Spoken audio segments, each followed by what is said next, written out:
Greetings, people of Earth. Welcome back. My name is Jax, and today we're talking about just walking away, cutting your losses. It's okay to cut your losses and move on. I've talked about this topic before, but I think it's relevant to my life currently. And it's just like at some point you get to thinking, is this worth it? Is this business venture? Is this relationship? Is this whatever? Is this habit? Is this hobby? Is this thing that I do worth it, worth my time? Or should I just stop? And yeah, sometimes you just get to a point where you're just like, man, do I need this? I'm going to be talking about this in the context that I think we all want to talk about this, which is in the context of like relationships, whether they're friendships, romantic, whatever. In my personal life right now, it's more of like career and some of like the hobbies and things that I do in my life. I'm just like, man, maybe I should just cut my losses on this thing because I've kind of outgrown it. I've kind of felt like I'm moving on. But that's just the context. So when it comes to a relationship, we're going to start with a friendship because that's the easiest thing to talk about. And we've all been there. We've been involved with a friend and we're like, oh my God, this person, I can't anymore. I can't deal with it. I can't deal with the craziness or the drama or the manipulation or whatever it might be. And you just have to say, okay, I'm going to take a step back. I'm going to walk away. I'm going to move on with my life in some meaningful way. And that'll be great. This often sucks because you often feel like the bad guy in the situation, even though you're not the bad guy. The person pushing you to make the decision was the bad guy, essentially. Or you could also think of it as like, there isn't really a bad guy. It's just the way this person is and it doesn't vibe with the way you are. So we just kind of got to say bye, which sucks. It's really, unfortunate that you have this history with somebody. You have this like rapport and this relationship and you've been through stuff and it's just gotten to a point where you're just two very different people. You know, you just don't mix well anymore, unfortunately, I guess. And that's not fun. That's not fun for anybody. That's not fun for them. It's not fun for you. It tends not to be fun for the people around you because then you're like salty about it for a little while. So that's hard. In the context of a romantic relationship, this is even more pressing and important because I feel like so many people feel like they've invested so much time and effort into a relationship. You know, I think women often think like, well, I've changed him. I've made him better. I've improved him. I can't, give up on him now. I need to just double down and work harder. When in reality, sometimes it is just better to turn around and just go, no, this was not for me. And that is really hard. I think a lot of my friends have this kind of struggle where it's like, man, is the worth of this relationship worth the struggle and the emotional turmoil that I put myself through all the time? And that's really unfortunate. That's not fun. Your relationship should make you feel better, not make you feel like you need to put all this energy in just to get something in return. That's not what a relationship should be. It should be reciprocal. It should be you catch the ball and then they catch the ball, and this back and forth rhythm. A relationship needs to have some rhythm, but a lot of times they don't. And I have been on the receiving end of this where I've had a partner and I feel like I've made some really good changes in their life. I've come in, I've introduced them to new things that they were unaware of, new hobbies, new habits, new ways of doing things. I never claim to have given someone direction, but when new people come into your life, they do tend to shake things up and change the way you do things and change the way you see the world. And I've been there. I've been at the point of like the jumping off point of a relationship where it's like, I gotta get off now. Like, I can't keep doing this. It's a fruitless cycle. I'm putting in so much energy and they're not putting in the energy. I've got to leave.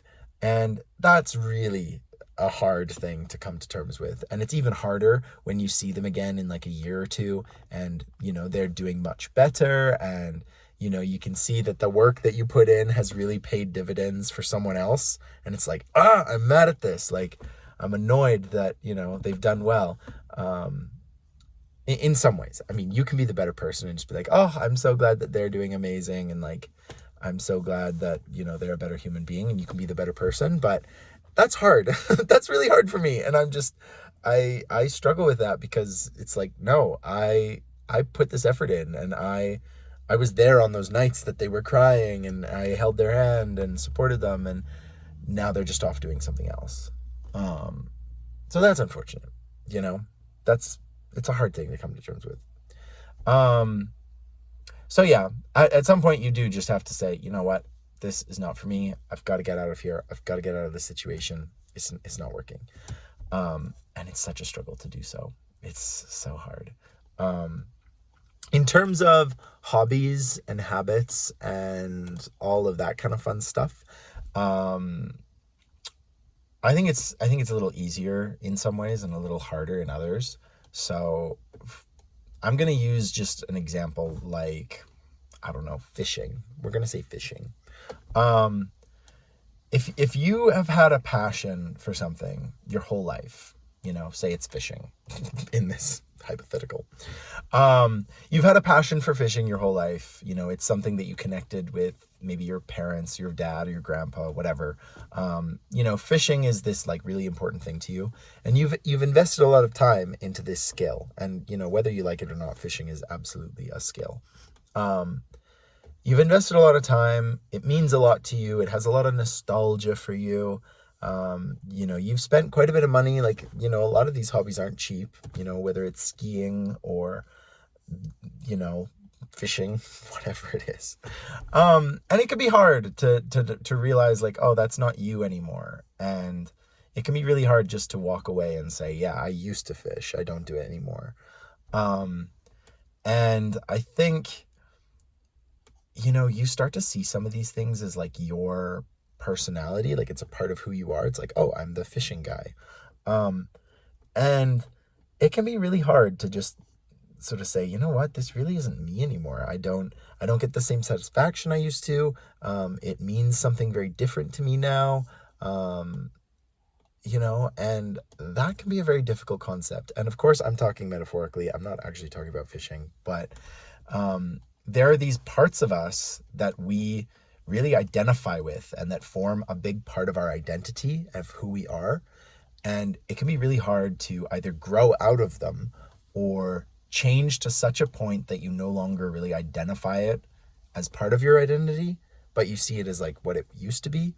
And I hope this is making sense. And this might be so cryptic and weird, but anyway, it can be really hard just to walk away and just to realize like, oh, this isn't for me anymore.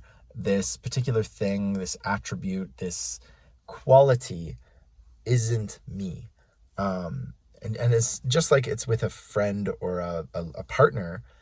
It can be so hard to be like, man, this person isn't for me anymore. It's crazy. Like, I've had this huge relationship with them. They mean a lot to me. We've been through so many things. We've done so many things together, but they're not for me anymore. And I guess that's the hardest part of walking away. I think there are people out there who have such an easy time walking away from anything, whether it's a relationship, whether it is a hobby. They can just be like, okay, bye, see you later. And those people are very interesting, but I don't think most of us can do that. I think most of us get emotionally connected and we set our roots down into the ground. And so it's really hard to like uproot and move somewhere else and do something else. And it's also like you're afraid of the unknown. The thing that you're letting go of is something that you're really comfortable and feel safe with. But at some point, you just have to bite the bullet and really have enough self-awareness to look at yourself and go, yeah, this really isn't me anymore. And then you move on. I hope none of you think that this is like my way of saying like goodbye to YouTube or like social media stuff. Like, no, that's not what I'm talking about. There's some like changes going on in life, which are always interesting. And they're not even negative. Like they're just, I'm a romantic, I'm a overthinker. So, everything is fine, but I just thought this video is kind of relevant to my life currently.